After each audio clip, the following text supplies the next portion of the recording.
pour essayer de faire comprendre qu'il y a beaucoup plus que ce fameux bien-être dont on essaye tous d'atteindre aujourd'hui, qui en fait n'est qu'une base pour aller beaucoup plus loin. Et ici. Bonjour à tous, je suis Shremanta, l'un des enseignants formés en France par la fondation Isha de Sadhguru. Et je viens expliquer un petit peu plus aujourd'hui cet aspect de ce que ça veut dire de transmettre des outils d'une science guide profonde, qui n'est pas juste quelque chose qui a été inventé, que ce soit par nous-mêmes, par Sadhguru ou une fondation quelconque, qui est bien quelque chose qui vient d'une science millénaire de compréhension de la façon dont notre système fonctionne en fait, en relation avec l'existence elle-même. Donc ça paraît superbe, c'est des mots géniaux, c'est très accrocheur, génial, voilà, la spiritualité.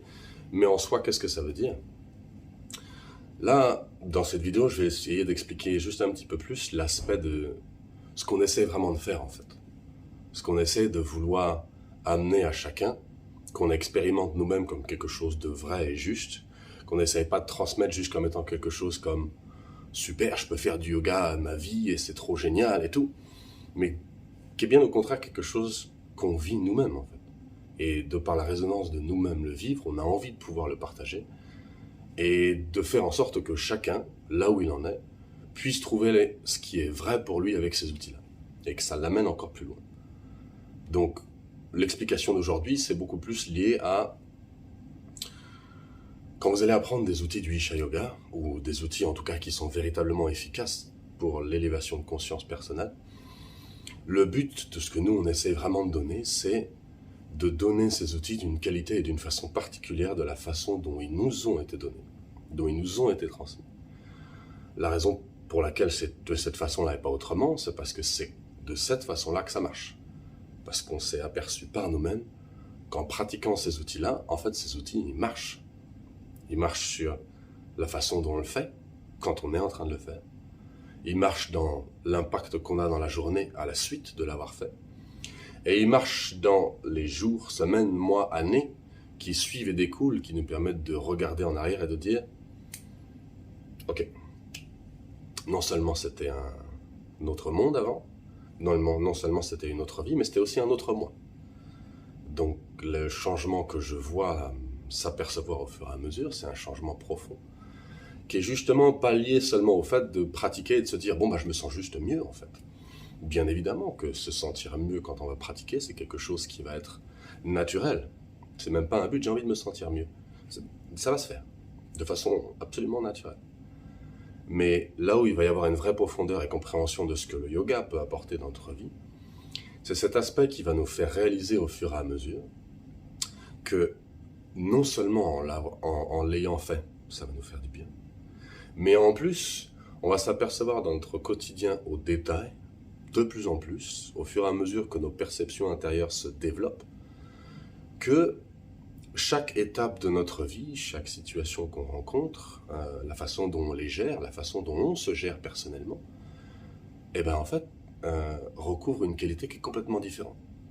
C'est-à-dire que la façon dont j'étais avant, dans une situation donnée, je m'aperçois qu'elle commence à changer parce que j'ai un détachement plus grand, parce que j'ai une clarté plus profonde, parce que je vois les choses d'une façon beaucoup plus globale, alors qu'avant j'étais imbriqué dans le nœud de la situation. Parce qu'en fait, j'ai moins de stress, aussi moins de peur, beaucoup plus de motivation, d'envie d'action. Et ces impacts en fait que le yoga il va donner, c'est dans le quotidien, dans chacune des petites étapes de vie, où on va se rendre compte qu'en fait ce yoga il est efficace. Et c'est là où ça va être important, c'est parce que une pratique de yoga, elle n'est pas juste importante parce qu'on l'a fait.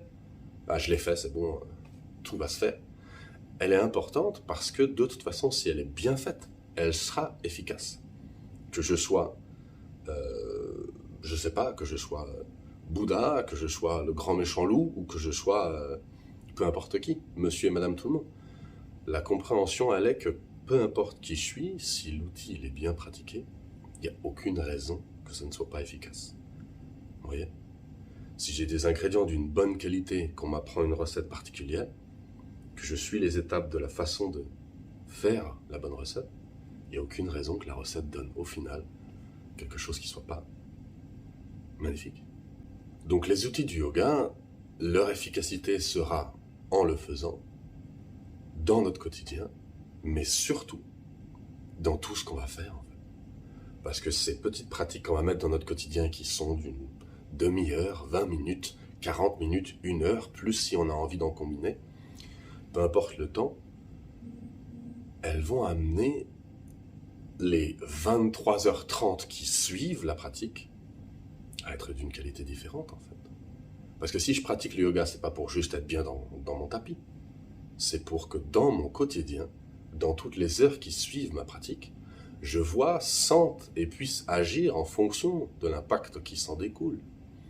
Et là, ça va nous donner un yoga qui est efficace et qui nous fait comprendre que, en fait, on a bien fait de le faire, qu'on n'a pas envie de lâcher, et que quoi qu'il arrive, peu importe où je suis intérieurement, à force de pratiquer, je vais m'apercevoir que là où je suis, la pratique m'attend déjà pour aller encore plus loin et encore plus loin.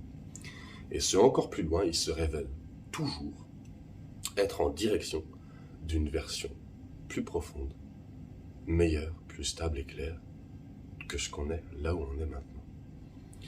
Donc je suis pas là pour essayer de motiver qui que ce soit à convaincre.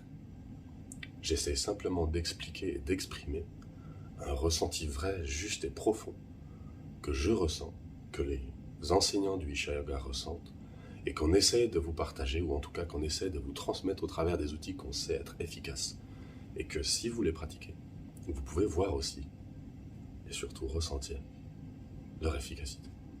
Et après, il n'y aura plus qu'à vous-même à voir ce que vous avez envie de faire avec ces outils-là dans votre vie et dans votre quotidien. Merci d'avoir tout simplement écouté. J'organise des stages sur Paris. Il y a aussi des stages qui sont disponibles partout en France. Si vous avez besoin de quoi que ce soit, vous pouvez nous contacter, il n'y a aucun problème. J'organise également des retraites en Bretagne, dans la nature, avec des lieux d'énergie anciens qui sont toujours actifs, qui nous permettent d'augmenter encore une fois nos perceptions et compréhensions que le monde des anciens était et a toujours et est encore là pour nous faire évoluer intérieurement.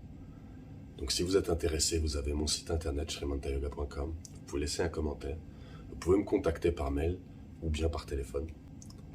Voilà, pour essayer de faire comprendre qu'il y a beaucoup plus que ce fameux bien-être dont on essaye tous d'atteindre aujourd'hui, qui en fait n'est qu'une base pour aller beaucoup plus loin. Et ici. Merci à tous.